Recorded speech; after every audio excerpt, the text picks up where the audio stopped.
మనం సిద్ధార్థ్ రాయ్ లో చూస్తాం. మూవీలో అన్న ఒక లాజిక్ ఉంది, నాకు మంచిగా కనిపించింది. లైక్ ఒక మంచి డైలాగ్స్ హిట్ అవుతాయి.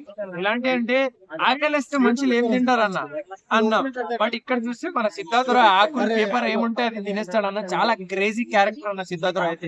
ఆ సిద్ధార్థ్ రాయ్ అని క్యారెక్టర్ రొమాన్సే అనుకుంటారు, కాదు లాజిక్ కూడా. ఒక లాజిక్ అనే పదానికి మంచి ఎలా ఉంటాడంటే సిద్ధార్థ్ రాయ్ అంతే అన్న. చాలా సూపర్ ఉంది.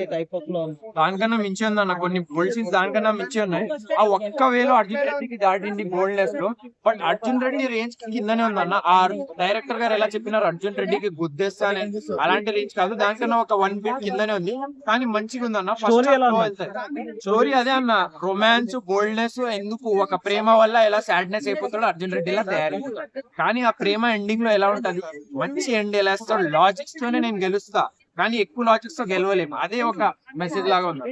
లాజిక్స్ వాడండి, ఎక్కువ లాజిక్స్ వాడకండి, అంతే మెసేజ్. చాలా బాగుంది అన్న. ఏ గ్రేడ్ ఇస్తాం.